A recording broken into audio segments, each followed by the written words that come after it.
This story is a little different, a little more personal, because I'm from Newfoundland.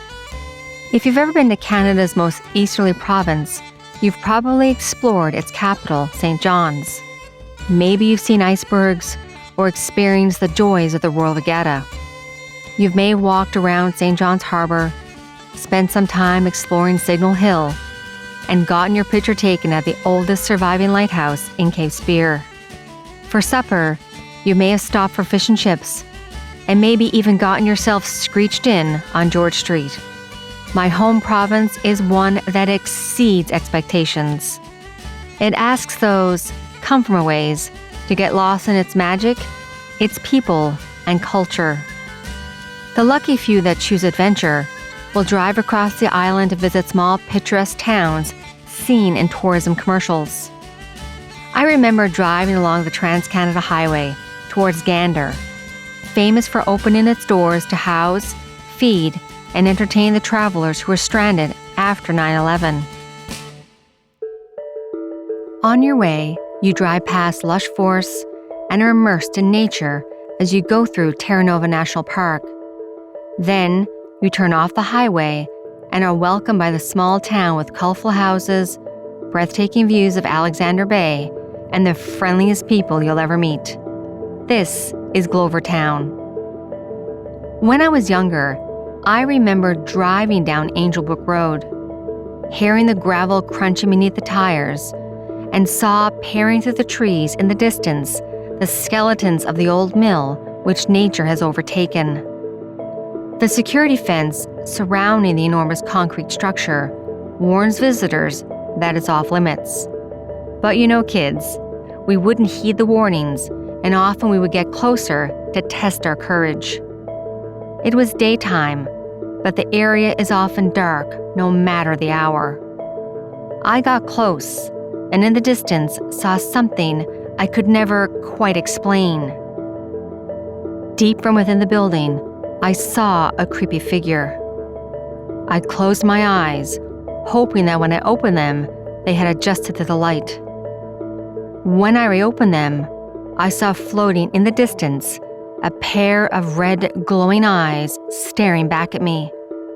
Then, just as I called out, they were gone.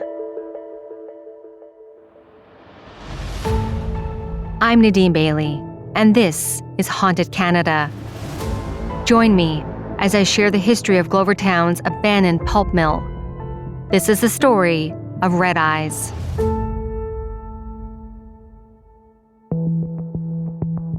The first European communities in the area date back to the 1830s. Settlers were attracted by the excellent salmon fishing and timber resources on the Terra Nova River in what was then known as Bloody Bay. Named after an altercation that allegedly took place between the Beothuk Nation and the new arrivals, the settlement struggled at first. Records show that in 1845, the population was 12 people, then dropped to 10 by 1857, and then to 8 by 1862. The presence of timber encouraged the development of boat and shipbuilding industries, and by 1869, the population boomed to 80 people as the community grew to 288 residents by 1891. The town was renamed Alexander Bay 3 years later, which coincided with the construction of a section of the railway in the area. Several years later, the town was renamed Glovertown after Sir Hawley Glover, who served twice as the governor of Newfoundland from 1876 to 1881, and again from 1883 until 1885. By 1911, the population had increased to 400 as the small town became a thriving center for boat and shipbuilding. Most of the larger ships were built for the Labrador seal hunt, and at its peak, Glovertown sent as many as 9 large ships each year to the Labrador fishery. It also developed a center for lumbering and cutting plywood, and for many years, local businesses supplied pit props for British mines. Pulpwood is used in the production of paper used for printing and writing, so pulp mills were very popular in the early 20th century and are a key part of our story. Newfoundland has an abundance of black spruce trees, which are ideal for pulpwood. The Terra Nova Sulfite Company sought to establish a mill in Angelbrook, a small community that was later amalgamated into Glovertown. It was the ideal location, as the Terra Nova River could help fuel it via hydroelectricity. The river could also feed the mill with logs and allow for easy transport of processed lumber to the nearby port in Glovertown. The Newfoundland government granted the company the timber rights around the Terra Nova River and the contract for a hydro plant to be built alongside the mill in 1920. Shortly after, construction began on the plant, which would be 35 meters tall, with towers that rose 400 meters above the trees and made entirely of concrete. At the same time, schools, homes, and a medical center were built to support future mill employees. This would have been the 5th pulp mill built on the island. Black River, Grand Falls, Bishop Falls, Campbellton all had pulp mills, but only Grand Falls produced paper as well. Sadly, just a few months into construction work on the site, it was halted. The mill ran into financial problems. The Norwegian investors were impacted by the falling price of the Norwegian krono, the country's currency. The mill owners tried to get help from the Newfoundland government, but were quickly refused because of the uncertainty. In 1923, the Anglo-Newfoundland Development Company purchased the half-built mill along with the timber and hydro rights for $2 million. They sent 1,300 cords of wood to the mill to test the facilities and equipment. Sadly, the test was a failure. The mill was too small and inefficient, and the Terra Nova River was said to be too unpredictable as a power source. Although petitions were signed begging the government to try and save the mill, they didn't help. The newly built mill shut down before it was ever fully operational. Machinery and equipment was dismantled and sent to the other mills located at Bishop Falls and Grand Falls. After that, the mill was abandoned to nature.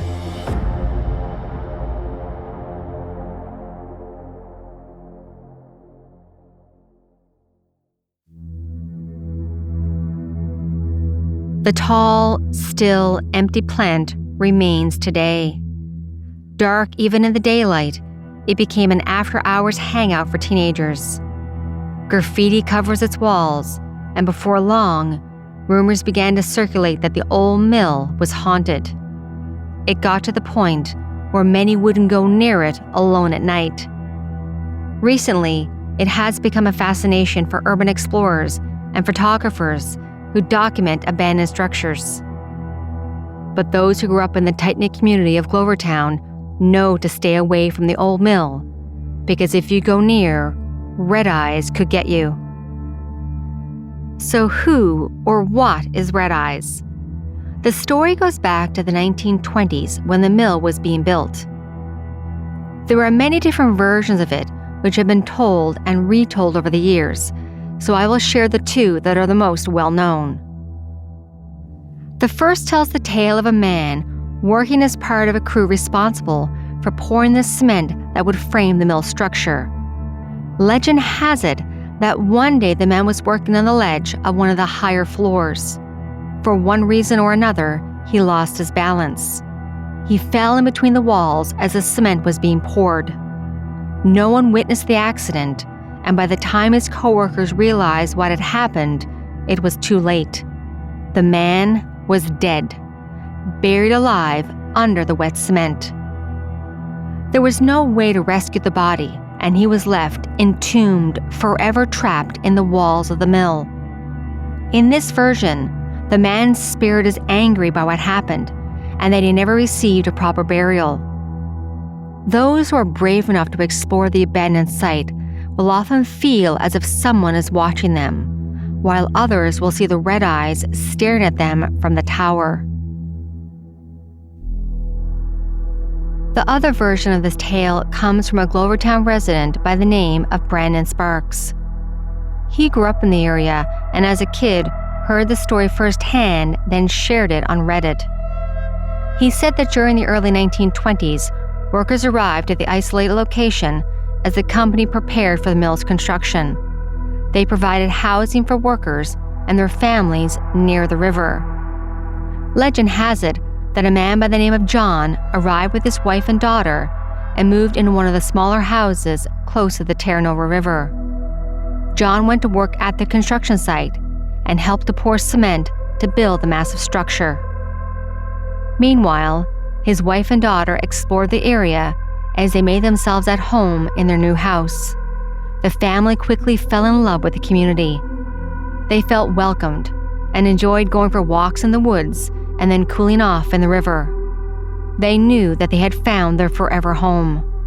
One day, the young daughter was enjoying the warm summer sunshine while swimming in the river. John's wife had asked him to run back to the house to get their daughter a sweater. She would be getting out of the water soon and didn't want her to catch a cold. John was walking back to the house when he heard a terrifying scream. He ran back.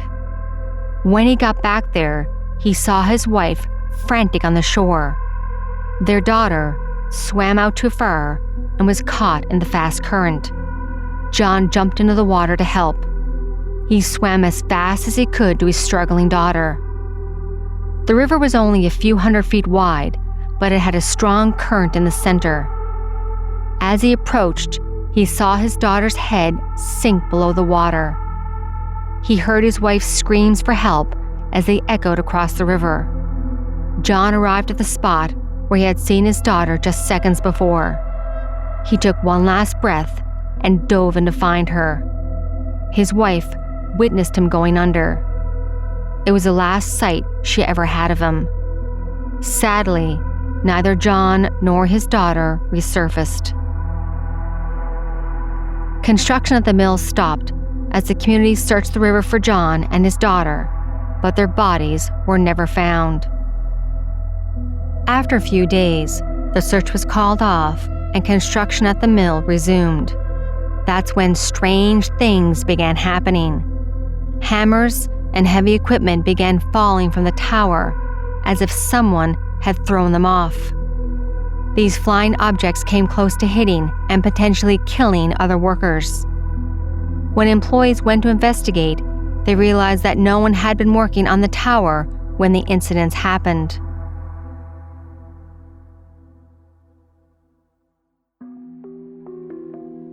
One day, a supervisor was working over lunch when his employees stepped out for a break.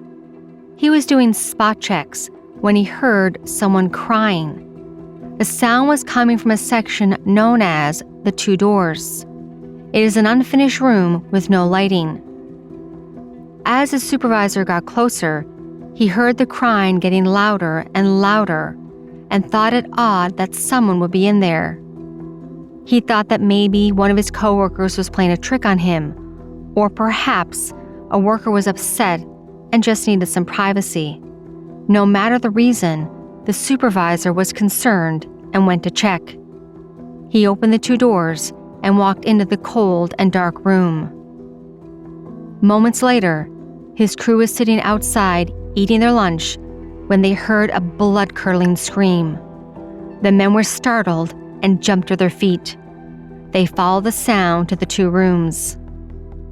When they entered, they found the supervisor dead on the cold cement floor.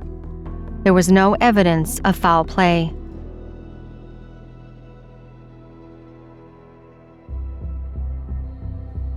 After a short investigation, the company concluded that the supervisor had died due to a workplace accident. In the months after the supervisor's unexplained death, there were many other close calls. People reported hearing crying coming from the tunnel under the mill, which allowed the river to flow into the mill. Strange things continued to happen at the construction site. In the summer of 1921, Mike was working at the mill when he saw that the sun was beginning to set, signaling that it was time to head home.